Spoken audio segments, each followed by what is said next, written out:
Our next speaker will keep the energy up. He is an experienced Ironman triathlete. Jeff Crosby is CEO and founder of 3X Equity. He's going to be talking about the results of a 2021 Advisor Transition Survey, but that shortchanges what he's going to be talking about. He's going to be sharing a lot of key and interesting insights with us. So please join me in welcoming Jeff to the stage.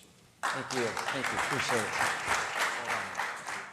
So I am a Barron's advisor, so I come at 3X Equity with a little different perspective. It's an outside business that I created, that we own. So I get to talk to advisors every week, almost every day.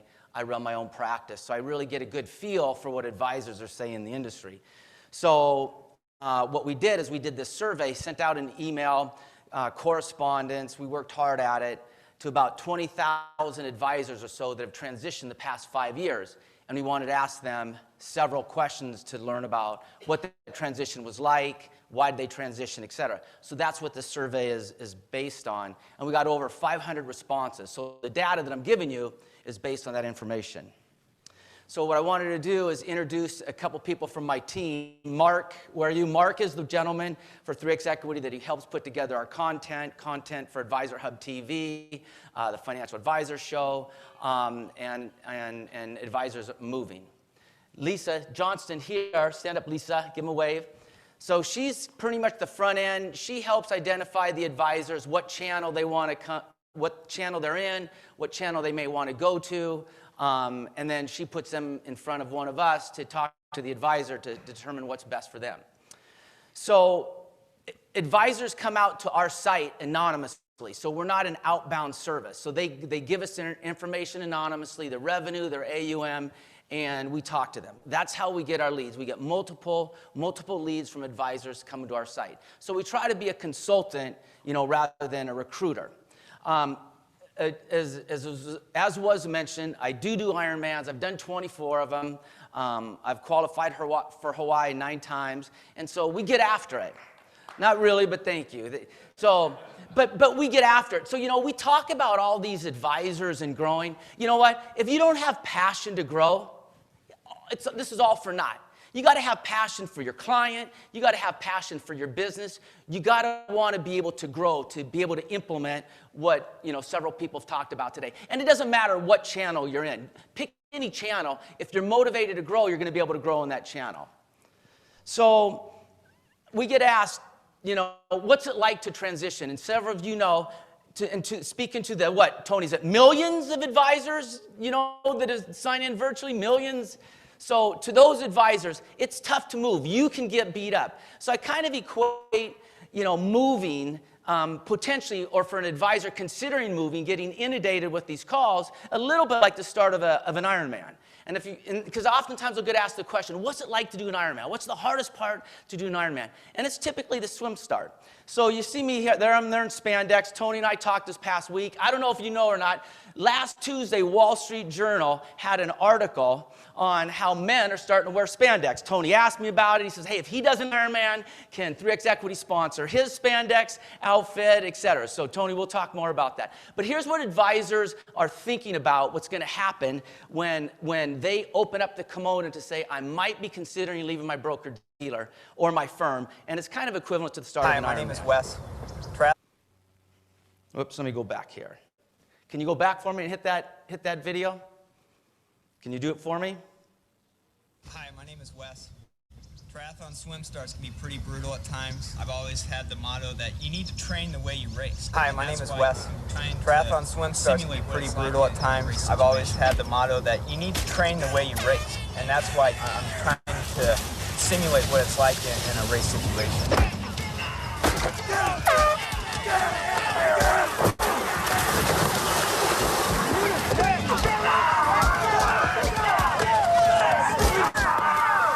Tony, when you and I do an Ironman together, that's what you have to look forward to. So that's what advisors, one of the things they're concerned about. So in this report, what we did is the questions we asked, what was it like to move? Did you get what you were promised? How much of your AUM were you able to move? These are some of the common questions that are asked. Well, if you can see here in the graph, it wasn't the biggest, fattest check. Okay? Why advisors moved was primarily because of higher payout, better technology, and a better cost of doing business. Now, what we don't know is that advisor going to take that money and reposition it into their business to grow, or are they going to take that money and spend it themselves? But these are the reasons that advisors move. Okay? I don't know if that's a surprise to any of you. The next question we asked, when you move, did the firm that you moved to keep their promises? Most of the advisors said, yeah, they delivered. And that, and the reason I think that happens is that, like professionals from Frank that you'll hear from Elite Consulting, other recruiting consulting firms like ourselves, we try to really help educate the advisor. We try to work with the firm, work with the candidate to make sure they're being, that who they're moving to, that they're gonna implement what was told. So most advisors that are promised certain things, it happens. So to those advisors looking at moving, you know what? It happens. You're not surprised when you move. Another important question that we get asked is, or if the concern is, how much is my AUM going to move? So 85% of the advisors' AUM moves when they move from one firm to another. So I got a big book, and just real quickly, where I'm maybe different than other Barron's advisors, is I'm not a super OSJ. I'm a single producer. I got a team, a big team around me that supports me, but I've been the rainmaker. So I don't have AFAs or junior advisors under me. So, I would have a big book. If you move, I'm concerned about if all my assets are going to move. Well, to the advisors that are thinking of moving, if the job is done well, 85% of those assets are going to move. The other question that when we talk to advisors is, how many offers did you get? How many people did you talk to? How many packages did you receive? And you know what? If you have someone out there who's had 8 or 10 packages, you probably don't want them, because what's happened is you haven't qualified that person well enough. You haven't really understood what their goals are. So about over 70% of the advisors that actually moved had 2 different offers from different firms. Probably the ideal number is 3. To educate the advisor, to understand the value proposition, the compensation. So to those advisors out there thinking of moving, you probably want about 3 different offers and from 3 different good firms. So then the other question is did you have any regrets moving? I don't know if that's a surprise to you. That was a bit of a surprise to me. Most advisors that moved didn't have any regrets. So most advisors working with a good consulting firm did their homework, asked the right questions, and they're looking forward, not backwards. So what should this survey mean to advisors? The survey really should mean, or the result of the survey, is you're a free agent.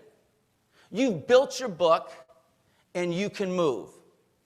Okay? You've got tremendous amount of equity in your practice, in your book. The other part of it is that most of your assets are going to move. That's pretty good. And if done right, most of your assets probably will move in 60 days or less. The other thing that you should learn is that, you probably should get about 3 different offers. The other thing that we should also know in the firm that we're trying to recruit them into is most advisors are really wanting to try to run their business, their practice more like a business. Less cost, a little higher payout so they can recruit right back into their business. The other thing that Brian mentioned that I thought was interesting, in fact, I was just sitting here, is that while we're working and whatnot, I get this email that came in from a client. And, so many of us are talking about what's it like to go out and acquire another practice. So I haven't really acquired practices. I grow my book organically. And the way I built my book is Microsoft hired me many years ago to be the financial advisor for their executives. And how I got that is that I found out who the hiring person was in that role. I found out what gym they were a member of. I found out what they did in that gym, and I found out where they rented their locker in that gym. And I wound up renting my locker becoming a member of that gym, playing basketball with that person to make sure I passed them the ball enough. And I rented my locker right next to that person. So I grew my book, organically. So if you go out and buy a book, it's going to be expensive, and there's a lot of liability, versus maybe really concentrating on growing your book organically. So as I'm sitting here during this workshop today, this client that was referred to me says, you know, I completely trust you, Jeff, and I'm so lucky to have you as my advisor. You've done this for hundreds of clients. You make me feel as though I'm your only client, and that is probably why you're so highly rated, liked, and well-respected. I feel like I've hit the jackpot with you. Your way of thinking about things, you're a psychologist, financial advisor, you're a great listener, but you are firm in what you believe, and you'll make strong recommendations, which I really appreciate. So that's about myself, my team. But as an advisors out there, that's what you got to do. You got to service your clients. Because think about that client that was referred to me, the amount of money I'm managing of that client now. That client is probably going to refer 3 to 5 people to me. And those 3 to 5 people that are referred to me by this client is going to refer probably another 2 to 3 people. I'm going to pick up a bunch of organic assets because myself and my team did a really good job with that client, and that doesn't cost me any money. I'm not going to a bank to buy a practice. I'm just building my book organically. So for those advisors listening, you know, and I don't want you to raise your hand or ask you this question, but do you think that person to your left or your right has kept their New Year's resolution from last year? Probably not. If you want to grow and market your book, you got to go to bed thinking about it. You got to wake up thinking about it. You got to have a strategy how you're going to grow your book. You got to be very specific in how you're going to grow your book organically. So for those advisors out there listening, here's an idea. Rather than renting what we're here in New York, rather than renting a suite to the Yankees or the Mets or the Knicks for your clients, maybe what's a better idea? Why don't you rent that suite for the center of influences in your natural market? And invite those center of influences to that suite and leverage those center of influences to get your clients, to refer you new clients, rather than you bringing your clients. So who could the center of influence be? What happens when you get a divorce? Most likely one of those spouses chooses another advisor. So network within your practice divorce attorneys. What about recruiters? We're up here in the Seattle area. So recruiters are recruiting people into Facebook, Salesforce, Google, Amazon. Lock yourself into a good recruiter that brings in executives from the outside. So a suite with a center of influences. What about that person that sells the top umbrella insurance? Why umbrella insurance? Through Chubb. Well, because people that get umbrella insurance through Chubb have a lot of money. So establish a relationship with that top insurance agent in your area. Leverage your centers of influences to grow your practice. And there's no risk or very little risk except waking up thinking about it, going to bed thinking about it, and being intentional with their clients. The other part that I would ask is, what does this mean to broker-dealers? How expensive is it to go out and bring in a candidate? It's expensive. It's expensive for you being here. It's expensive for your recruiters. It's expensive.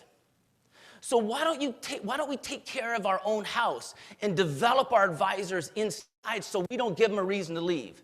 Richard Branson has a great quote. And I've tried to live this quote I've tried to live it, and it just became resonating to me not too long ago. He says, make sure you create opportunities that your employees can leave, but create an environment that they will never leave. And the way they'll never leave is understand those advisors' goals within your infrastructure. Help them reach their goals. What are their goals? So spend resources developing your team.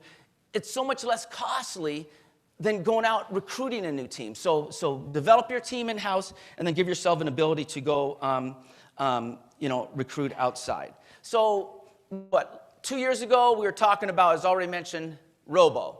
Today, we're talking about cryptocurrency.